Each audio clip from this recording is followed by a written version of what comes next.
in our community. So I want to introduce our two presenters today. We have Brooke Freeland and Cathy McHorse.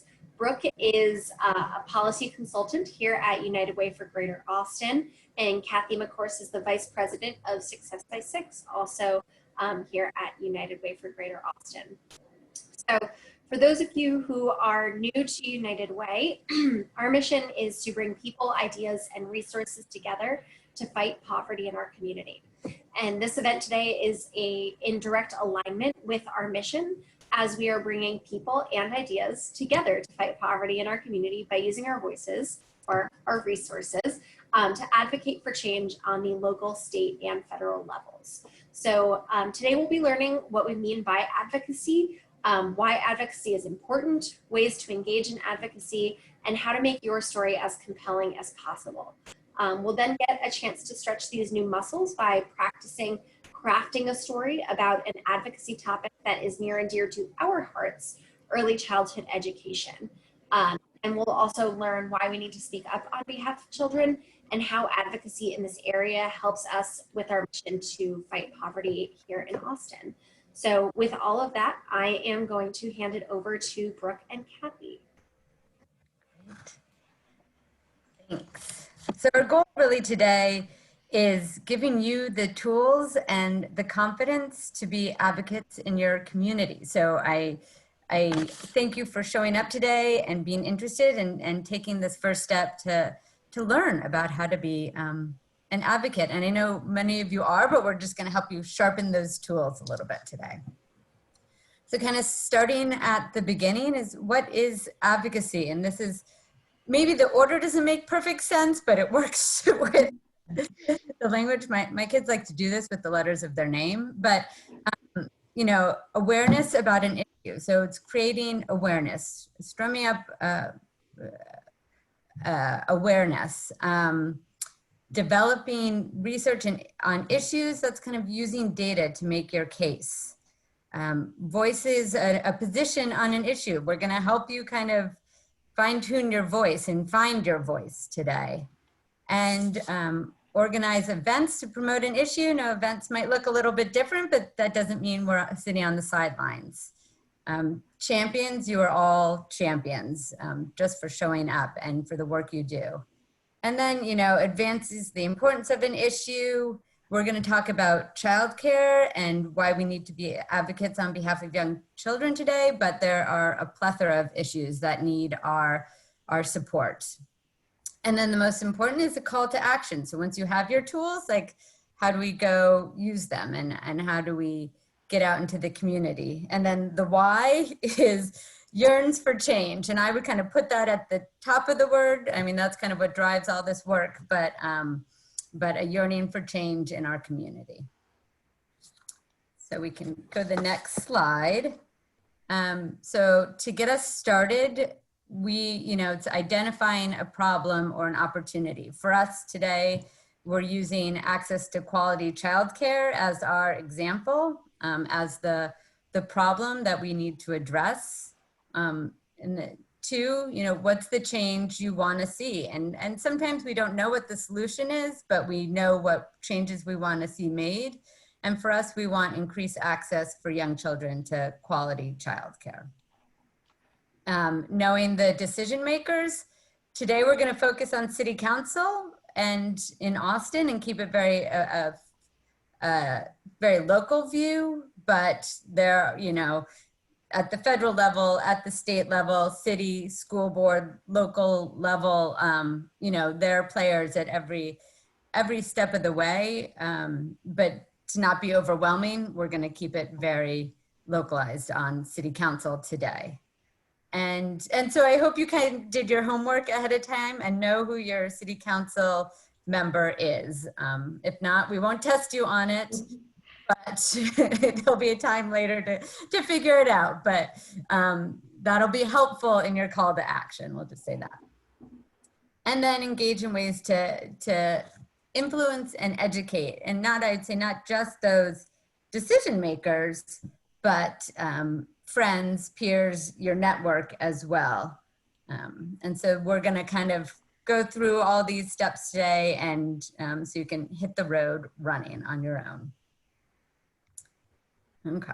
And so I said today our focus is going to be on high quality childcare. Now, just so we can use this as an example, but I know there's a lot of really worthy causes out there that warrant our attention. So I'm going to we have a resident expert on the Zoom today. So I'm going to turn it over to the infamous Cathy McHorse, who's the Vice President of Success by Six. And she's going to lay it out why we should all be advocating for our youngest children. Thanks, Brooke. I did call out the photo on the prior PowerPoint slide. That is a photo from Open Door Preschool. That picture is Sweet Latrice, who is the assistant director there at Open Door East. And one of the reasons why we're advocating today is yesterday it was made public that Open Door is they are closing one of their 3 sites. They're closing Open Door East. And they have a almost 50-year history of serving in our community, but they cannot sustain their operations at this time. So, that I think creates a sense of urgency for us right now to understand this. Childcare is struggling. Right now, since March, we've had a lot of our childcare centers open and serving essential workers in our community. But to do it safely, they've had to change how they operate. And so they are incurring more significant expenses, and they also are enrolling fewer children. So they are needing to spend more money on supplies. They need to staff at 75 to 100% of their staff are there working, but they're serving only 25 to 50% of their children. A lot of full-pay families who have other options are not returning to center-based childcare. Families are choosing to keep their kids at home while they're working from home, et cetera. But we still have families who have to go to work and need care. Unfortunately, what we find is most of those children are supported by childcare subsidies, and the subsidy reimbursement rate was far short of the cost of providing care. Childcare centers already survived on what we call very razor-thin margins, and that margin has disappeared. And so the sector is struggling. What I like to say is this is not a new problem in our community. It is a problem that has been vastly exacerbated by COVID, but prior to COVID, there were vast inequalities in access to affordable childcare. We can go to the next slide. One of the reasons why we need to advocate is a reminder that young children don't have their own voice. They don't advocate for themselves.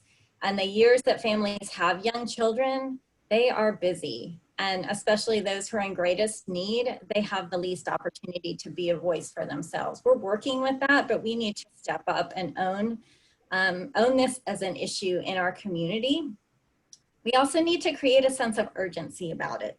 I don't think there's any elected official who would say, oh, I'm against quality childcare. I don't think kids should have quality childcare. It's just that they don't feel a sense of the urgency and a sense of the scope and scale of the impact. As our workforce has changed, we need more access to high quality care, and our system has not responded by creating a resilient system that is sustained with true funding streams. It's truly a pay-to-play system. And we now have the brain research that shows that access to high quality early childhood development significantly changes the trajectory for young children.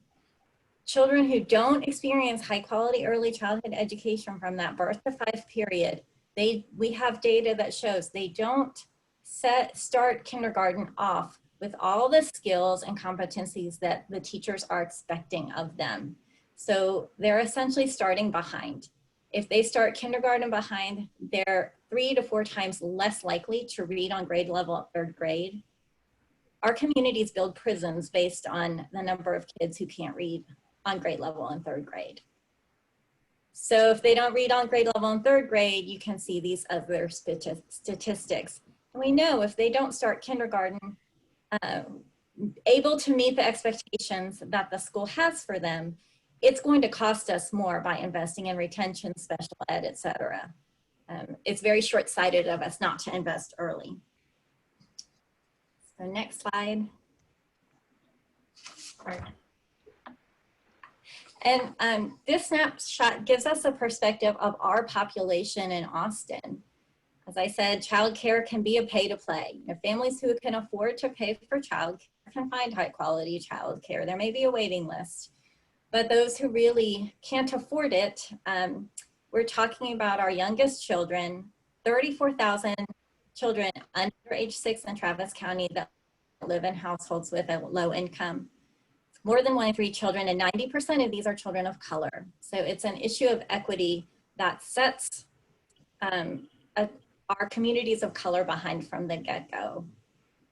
What I can tell you from this slide too is, well, we have 34,000 children under age 6 that are potentially eligible for subsidized childcare.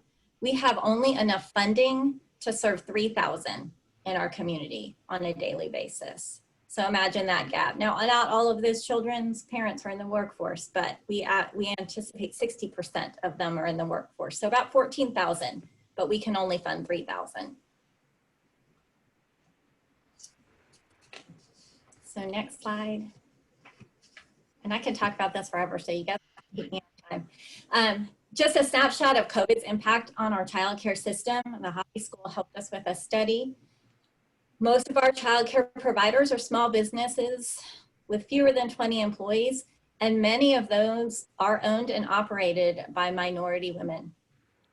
Only 50 to 60% of our programs are open and operating, and as I said, they're operating at a reduced number of children. That means less revenue coming in, but operating at the same staffing levels, so they're still needing to pay, but they have less money to do it with. And I think it's important to remember that it's not just about the children, it's about their parents being able to go to work. If you don't have childcare, you can't go to work. And we do find people who make that difficult choice that they can't afford to put 2 kids in care, so they stay home, and we lose amazing people from the workforce. And the other piece is that the quality of childcare does matter. Childcare is not all created equal, and our standards in Texas are actually quite low for being a licensed childcare center. And so we're really pushing for promoting quality childcare, which costs even more. It's lower ratios, more adults with more significant training and education to provide the quality of care that the children need. So that lists the costs even higher. I'm happy to answer any questions, but that's kind of the snapshot of where we are in our community right now. And you may know that at the federal level, there is still, there's some requests for federal relief funding for childcare that has not yet been supported.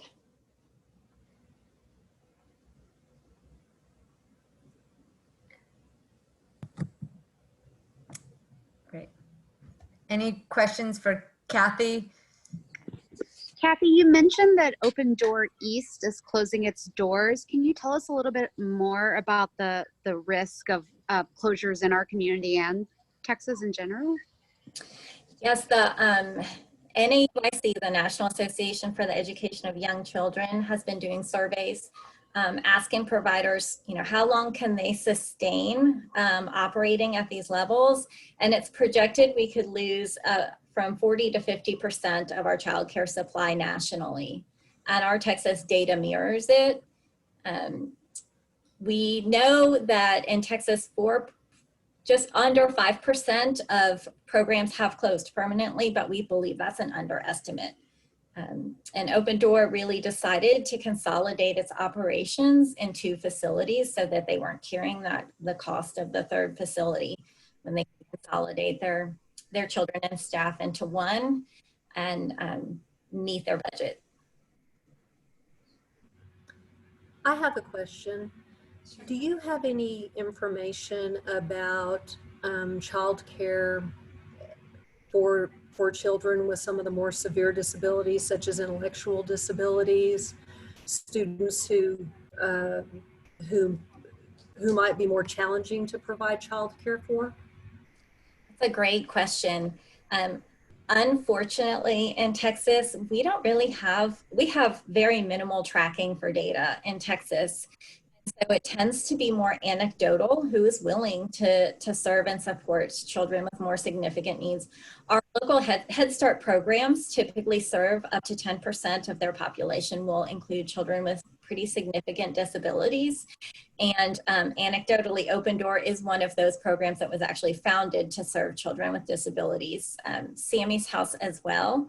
But that is a data point that we need to find a way to really note that for childcare programs so that parents can have an easier time finding it. I think it's often word of mouth. And then of course we have the public school program that begins at age 3 if children age out of ECI. Great question, thanks. Great. And I think we'll have some time for questions at the end as well, but for the sake of getting to the meat. But thank you, Cathy. And you know, we're kind of priming the pump, and I know you're on this call because you recognize need for quality childcare is important. But if you weren't a firm believer before, you are now, thanks to Cathy. And so here's where the rubber hits the road, and where we need your help to keep moving this issue forward. And I will say, you know, we've been advocating, and the United Way has been in the front being a wonderful advocate around access to quality childcare, the rights of childcare providers, working families. And, you know, this advocacy has yielded some progress and some wins. And so I think it's important, and I'm going to give you an example just to know that, you know, your voice matters and it makes a difference. And one of those kind of wins was during the COVID pandemic, the City of Austin, the City Council approved a $1 million emergency relief grant fund for childcare providers that were of quality and offered subsidies to children. And Austin was one of the few cities in Texas to have a designated emergency relief fund for childcare. And that would not have existed if it wasn't for advocates like you all kind of raising your voice and making sure your city leaders knew that this was important. So, you know, that was one win. The work is not over, but it just goes to show like you can make a difference. Brooke, can I jump in for a second? Yeah. Sorry, Brooke and I are used to tag teaming. I just also want to elevate how important the unusual messengers are in carrying the voice of advocacy. So they may expect to hear about the need for childcare from a parent, but to hear from others in the community, business leaders, others from your perspective as to why this is a community issue, it's very powerful. Okay, sorry. No, thank you. Okay, Jordan, we can move to the next. Okay, so ways that you can engage. Kind of here's your toolbox. And I'll just preface this to say that we're here to help you with all of these pieces. So don't just think that you're expected to carry the weight on your own. But sort of the kind of overarching ways to engage in advocacy is through writing letters, sending emails, calling your elected officials, those who are in office to represent you. They need to know your view, and if they don't hear from you, they won't know what their constituency's desires are. Testifying at public hearings. You know, it used to be in person. Some people might prefer now that it's over the phone or through email. It's kind of whatever your preference is, but documenting your view, your vote is important. And that goes all the way up the chain from school board to even Congress. And using the media. The media is a great tool to create awareness about an issue. Submitting op-eds or letters to the editor. And again, this is someplace that United Way is here to help you with drafting those letters to the editors. If there's a You know, you see an article in the paper that speaks to something you care about, submit a letter to the editor reiterating why that's important or disagreeing with it, you know, but using the media is a great vehicle to raise awareness. And then social media, you know, we're all learning here, social media, but, you know, tweet it out, Facebook, you name it. But again, that can, any way to sort of reach a broader network.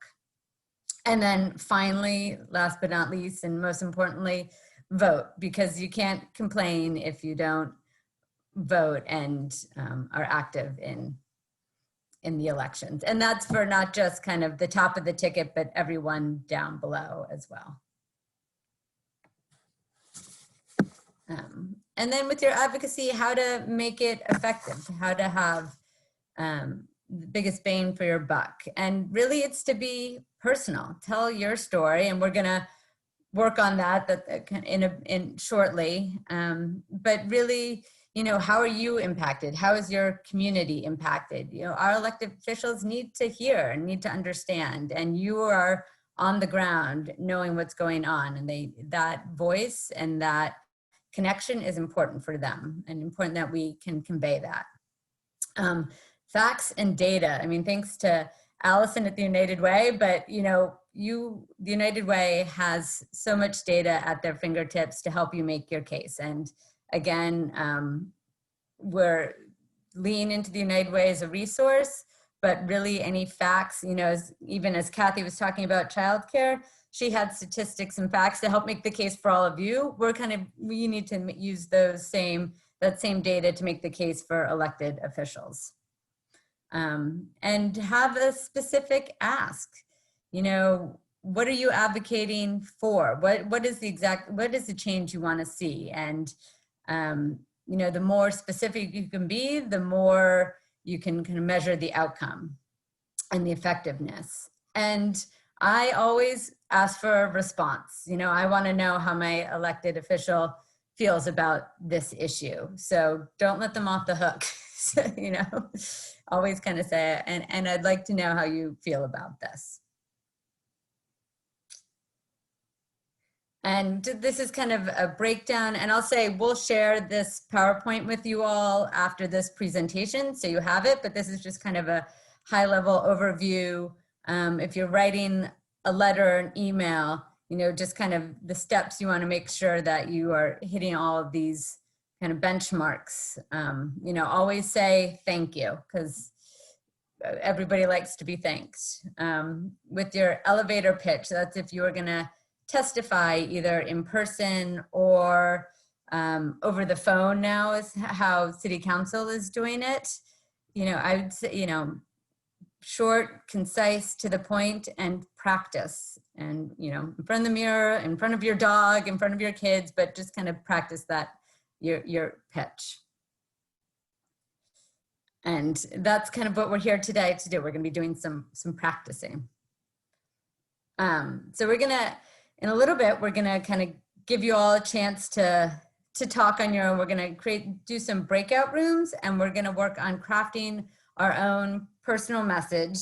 And I'm going to ask you, keep it around childcare if you can, just because this is kind of our practice topic for today.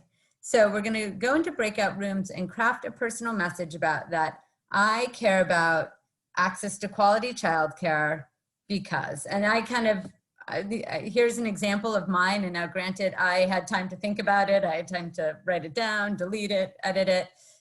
You don't have that privilege right now. So I recognize you guys are all on the spot. There's no right or wrong. This is really just a brainstorming exercise to get kind of ideas, thoughts flowing, to get some feedback. You don't have to be a parent to care about childcare. And as Cathy had said, the unlikely allies, the non-parents have, when they're stepping up to speak up on behalf of children and childcare workforce, that gets decision makers' attention. So, you know, take a second to think about, you know, and I'll kind of read, you know, mine, I just, I've seen the impact of high quality early education on my kids, and I believe that every child should have the opportunity to access a high quality early education, so they can reach their full potential. And, trying to be concise, thoughtful, personal. But I think I'm going to let Jordan or Jennifer drive and create some breakout rooms and just, kind of try to complete this sentence, and you guys can share with one another, give feedback, ask questions, and there's no right or wrong. This is just to kind of try it on for size. Sweet, thanks, Brooke. I'm gonna put a few things in the chat for resources, and then I'll send y'all out into breakout rooms. I'm trying to get my screen here, just a sec. So I'm gonna put in first just the slides from today. Alrighty, and that should be as a PDF. So you'll be able to access those if you're interested in adding some facts. We talked about that being something that might be valuable to add along with your personal statement. And then I'm also going to add in, just want to make sure this is it. Yes, I'm also going to add in just kind of like our advocacy kind of 101 one pager that might help you kind of with that as well. I've got a few folks dropped off, so I want to just switch some breakout rooms around real quick. Just one moment. And This is when we need the music again. I know, so true. Let's see. While Jordan is doing that, I will say, if you ever do want to give testimony, write a letter, send an email, and you know what you want to say, but you want the facts and data to back it up, just reach out to us and we'll get them to you. We wouldn't expect you guys to know those off the top of your head. I usually have to look them up too. No, she doesn't. All right, I'm going to send y'all out into breakout rooms now. Okay.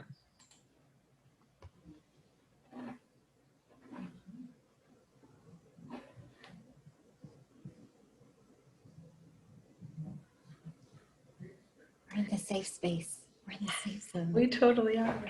That was great. We had a few, I think we had like 4 folks drop off. And so I had all the breakout rooms set. And then I looked back and I was like, oh, there's one person in here and it's United Way person. So what percentage of people are staff of the United Way?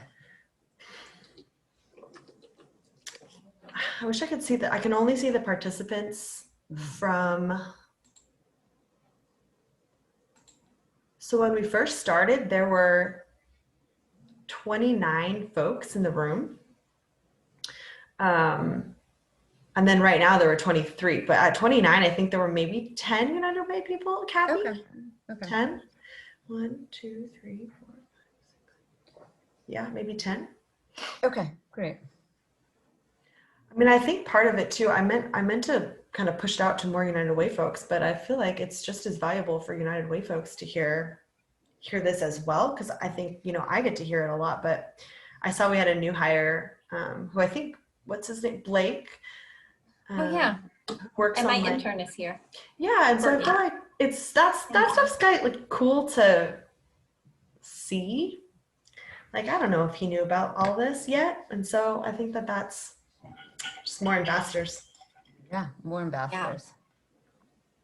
Yeah. I think if you want, I can pop you. I think I can put you in a breakout room and you can just leave. If you want to try, you can also stay in the safe space if you want a little longer. You can pop me in and out if you want, and then Cathy, I don't know if you have other things you need to do. I'm trying to email the chamber real quick. Yeah, I'll try to add. Let me see if I'll add. And then I can just leave the room. Yeah, so you'll have an option to leave breakout room or leave the meeting. Just leave the breakout room after you check in. Yeah, okay, so I'm going to assign you to breakout room 1 with Jennifer and then a few others. Okay. And let's just see. Okay. Sweet, it worked. I'm always worried that it's not going to work.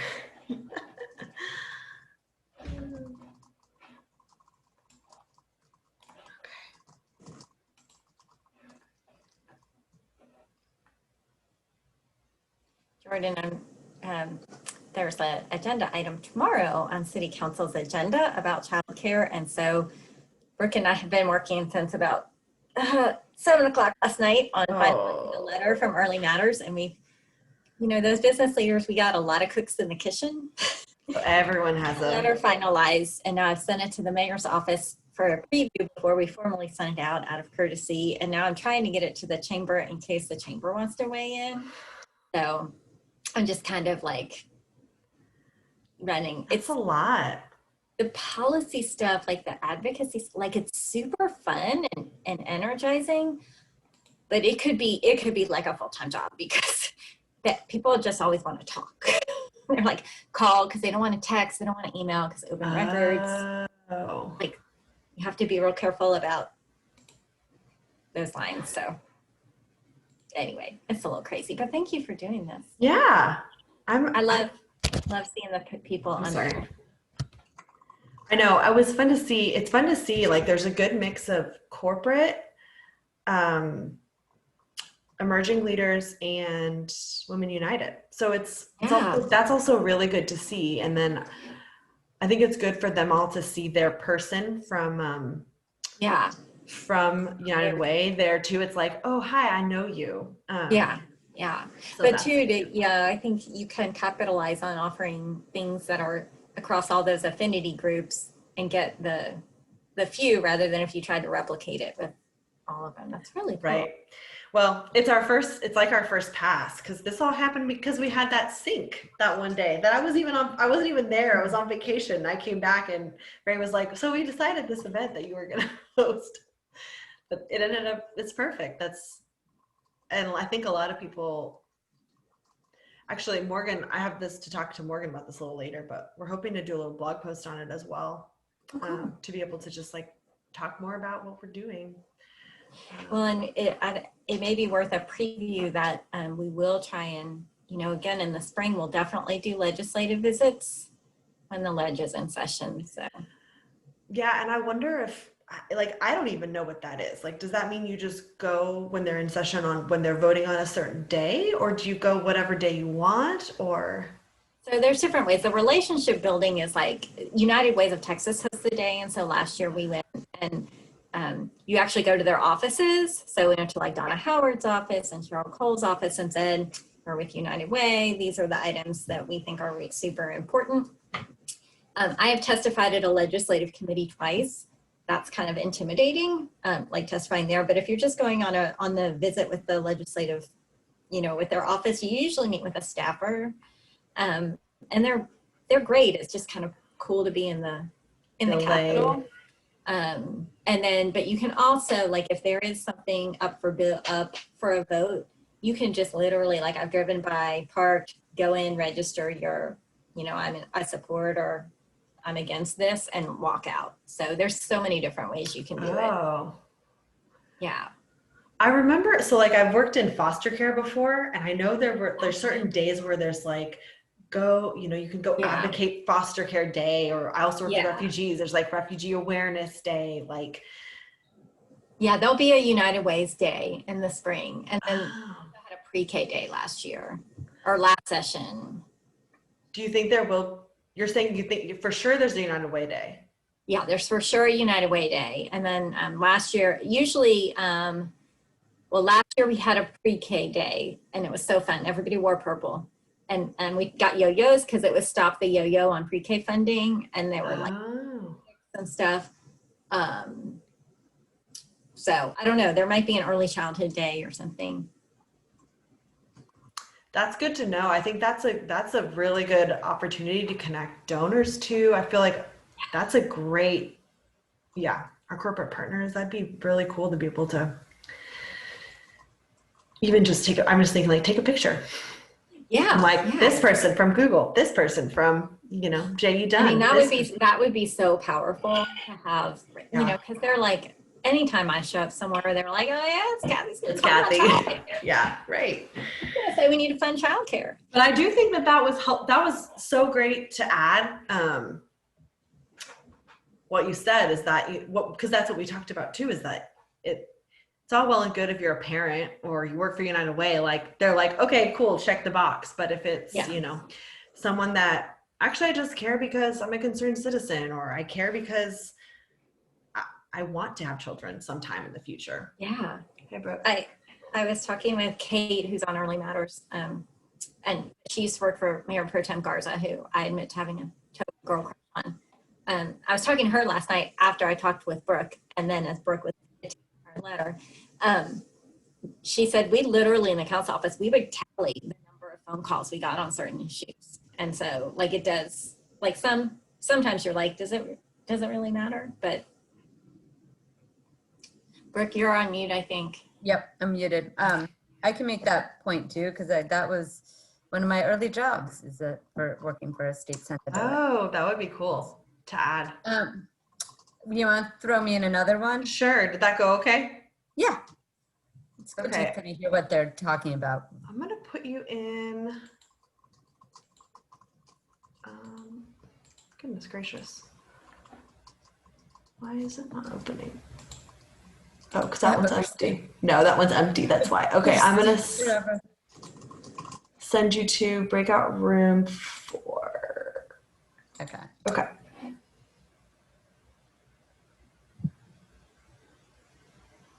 I think. If not, I don't know. I mean, we only have a couple. Are you you'll yank everybody back? Mm-hmm. They have 5 minutes left. Sorry, you're like seeing my shirt. It says you haven't joined. Is there an option for you to join? Does it say join or anything? No, try it one more time. Move to breakout room. Usually never put somebody in a breakout room. I know. Well, maybe breakout room. Well, let's try breakout room 5. No.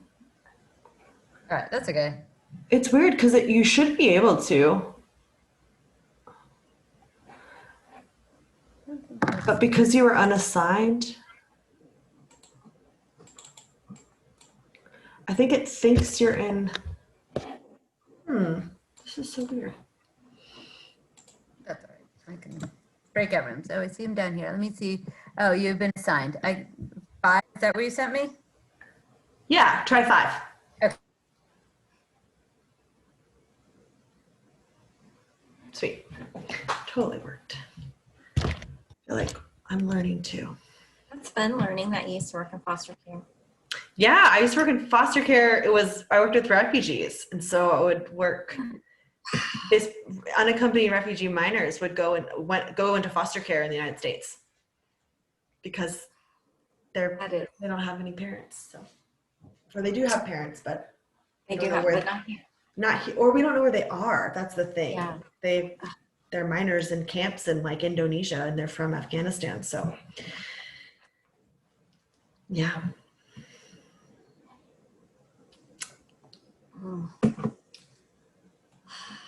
Cathy, when did you move to Austin? I moved to Austin literally to channel Rob Lowe. I was in a poll earlier. I know. Like 3 days after college graduation in 91. Dang. I followed a boy here that I ended up marrying. He's out there. He was from Austin, and we graduated undergrad and agreed to apply to the same grad schools. And so you both got into UT. He went to UT Law School, and I went to graduate school in education, and it stuck. Did you start in early childhood, or did you start just like elementary? My undergrad was psychology, Mm-hmm. psych, but I got a teaching certificate in early childhood elementary, and I got my master's in early childhood special ed. So it was birth to 6 with special needs. I never really wanted to deal with anyone older than 6. So I say, when I'm trying to manage people, really, I'm good with 3-year-olds. I'm not good with older. I mean, it really is a thing. One of my best friends, she's a she's a nanny, but she only likes 0 to 3. She's like, I don't even like after 3. And she's a baby whisperer. It's nuts. She's like so good at babies, 1-year-olds, 2-year-olds, boundaries, all that stuff. But she's like, after 3, they're like too emotional and it's just too much for me. Yeah. That's so funny. Yeah, I taught for a while. I taught across age groups in elementary school. When my kids were there, I went and taught there for a while. And at one point I had 5th graders in a gifted program. And I was like, oh, they can look me in the eye. I do not want to deal with them. And they were like prepubescent. And I liked up to 2nd grade, really. But once they got to 3rd grade, I felt like they all thought they were too big for their cool. They get cool. They're like, cool. I think I'm cool then. Yeah, I taught 2nd grade for a year. It was fun. I always admire people who can teach middle school because I think they're the most insane human beings. I mean, they're like roller coasters. I said it's all special ed. That is 100% special ed. Yeah, you have to have such patience, really, such patience. Just really quick, there's like 1 minute left. Okay. When they come back, do we want to do like I think Brooke's gonna do this, but just in case she doesn't, I just want to like check in, like, how did it go? Was it hard? Was it easy? Like, did anyone want to share? Super. So I think Brooke was going to do that, but okay. If she doesn't. All right. Rooms are closing. Great. Thank you for doing this, Cathy. I know you're so busy. No, happy to. It's fun. I'm dorky. Said that really loud. You're back. Hey, welcome. Y'all were the early returners. Okay, let me open up the screen a little bit. Cathy and Brooke, we have some really hard questions we're going to grill you on now. Just kidding. I'm ready. Great. In return, we'll just generate some more work for you and your team. How's that? Yeah. No more one-pagers.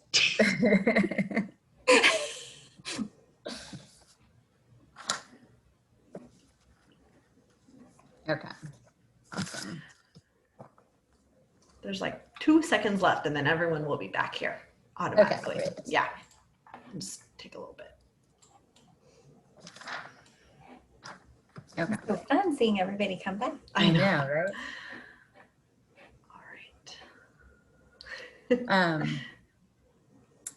And so I'll say, just so we are, so we make sure we end on time. I was just thinking we could take like 4 to 5 minutes to reflect on your conversations. If there was anything you wanted to share, any point that someone in your breakout room made that you really thought the group would benefit from hearing, we'd love to hear just how the exercise went and some of your takeaways. But no pressure, and there's a lot more.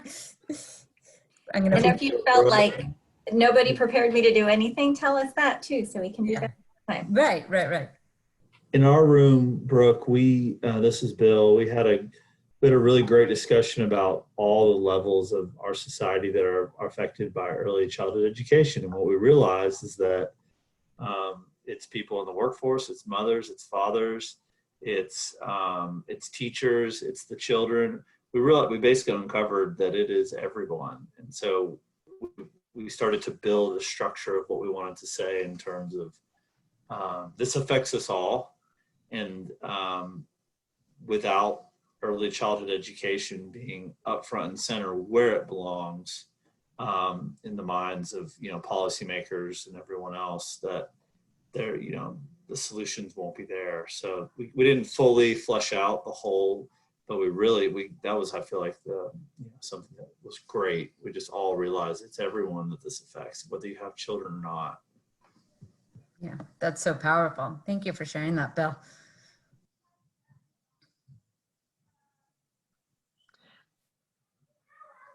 Yeah, Paula?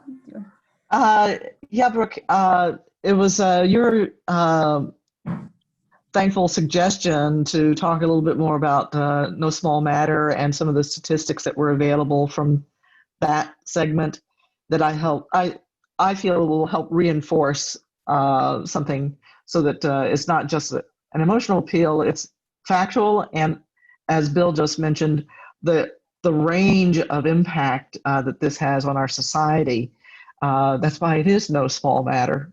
So yeah, thank you. Thanks for those stats. That's a good plug for an amazing documentary. If you have not seen it, I know the United Way provides opportunities to screen that, and so keep an eye out. Great. Just for the sake of time, because I want to make sure we have a chance for a call to action, so you guys are on the hook for advocating when this call is over.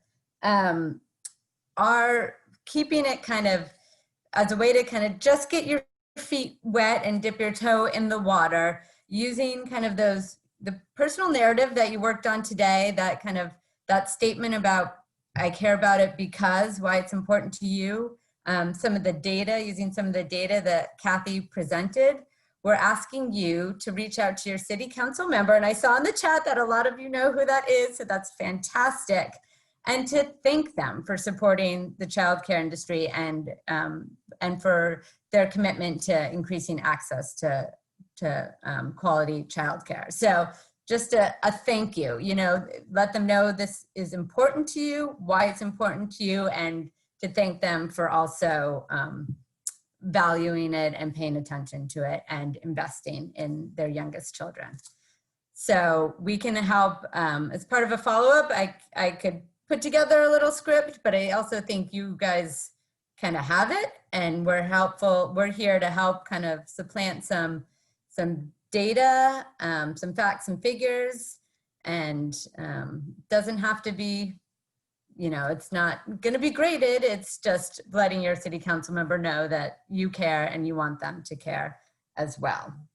So that's our charge to you, number one. So and now is a really good time because there's a city council meeting tomorrow and they're voting on some important childcare initiatives. So the more that they can hear from you all that you are paying attention and this matters to you, the better. And Cathy made this point earlier in a breakout room, and I want to reiterate it, that they do, city council staff, all legislative staff, tallies the number of calls, emails, letters they get on specific issues, and they present that to their boss, the elected official. And that was kind of one of my first jobs many years ago, was to kind of field the constituents' calls and keep a record of what they were calling about. And oftentimes my boss would ask before a floor vote, like, how many people spoke up in favor of this? What are we hearing on this? So your elected officials pay attention to that, or at least the good ones should be.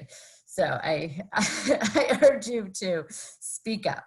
And then if you want to do more, and again, we can, I think Jordan will send these links and we can send this all in the follow-up material. We do have, through the United Way, an email with some advocacy alerts. We don't send it out often. We won't flood your inbox, but on occasion, when there's a really pressing issue, usually at the local level, we make it easy for you to engage and reach out. So if you're interested in getting those updates, please sign up. And we're really trying to bolster that list and sort of really grow our group of advocates. And that's not just childcare, but sort of all early childhood issues. Always, and this kind of goes to your call to action, but to tell your city council member to increase funding for childcare centers, again, and to thank them because they recognize there's a need here and we just need to kind of capitalize on that. And then there is a campaign, a federal level campaign to save childcare, and that is contacting your federal delegation, Cruz and Cornyn, about supporting a federal stimulus bill focused on childcare. And so we need to keep that momentum going as well. So that's a quick and easy kind of just plug in your information and hit send. And then lastly, but by no means least, vote, please. Make sure you are registered, have a plan, know your ballot, And then another charge is to go get 5 friends and make sure that they too are registered. As part of our follow-up, and thanks to Marcom, we have a great kind of one-pager with all the details you need to know about how to register early voting, how to find out what's on your ballot and where to go. And we will send that again with the follow-up. And I encourage you to kind of send that out to your friends, post that on social media, but really the more we can do to get people at the polls, the better. And then finally, you know, any other additional questions? It was a lot of breathing from the fire hose, so drinking from the fire hose, so a lot of information, but you've got a great team at United Way and they're always eager to help. And, you know, we want you to feel empowered. This shouldn't be intimidating, but empowering. So if there are any questions, we have some time. I was going to also preview that we have an upcoming, you know, Texas legislature only meets every 2 years, every other year. And so we will plan some relationship building visits with the Travis County delegation. And then also United Ways of Texas has a day that they prioritize for United Ways to make visits. And we'd love to have you join us in that and roam the halls of the Capitol. It's really fascinating. Yeah, if they let us in. Mm-hmm. I was going to ask Brooke in regard to the votes that are happening tomorrow at City Council. Yeah. That feels really timely, obviously. Is there something that we could share out on social media? Like, is there a blurb? And maybe that's a question for Ashley. Is there something that we could share with this group to repost or to post? Yeah, you know what? I did send, so to our advocacy list, the Success by 6 advocacy list, I did kind of send like, here's a letter you can cut and paste and send, or you can sign up. Well, we missed the deadline. It was today at noon to sign up to just kind of register your vote in favor of something. So that's great kind of now with City Council being all virtual. You can go online and we can forward you those links to say like, this is the item am I in favor or not in favor of? Do I want to testify? Yes or no? This is my name. This is my district. And so you can kind of record your view on a certain resolution or topic that the city's voting on without actually having to testify or present. So for the introverts on the call, that's a great way to engage. But we can send you, I can send you kind of, and work with Ashley, what we sent out yesterday around advocacy for what's happening tomorrow. But again, it kind of goes to thanking them for City Council taking action. Yeah. Cool, thank you. But that's a good point.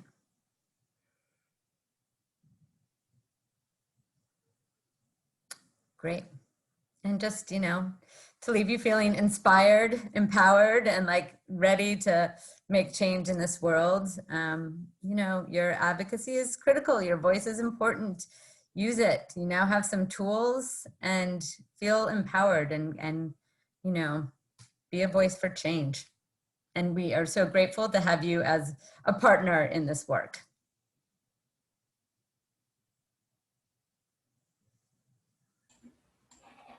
And now get your friends. Help us grow the network. Totally.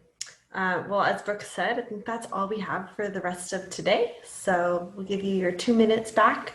Thank you for joining us today. And we'll be, as Brooke said, sending out some materials to everyone who is here on the call today with just some follow-ups and next steps. Thanks, folks. Thank you all. Bye.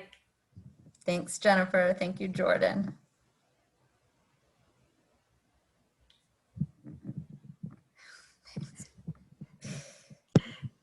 Good behind the scenes, Jordan. That was impressive. I'm about to send you guys an email about that follow-up. I'll talk to you soon. You're like, bye. No, it's okay. Bye. I think we'll tell her. I can let her know too that. Let me stop recording.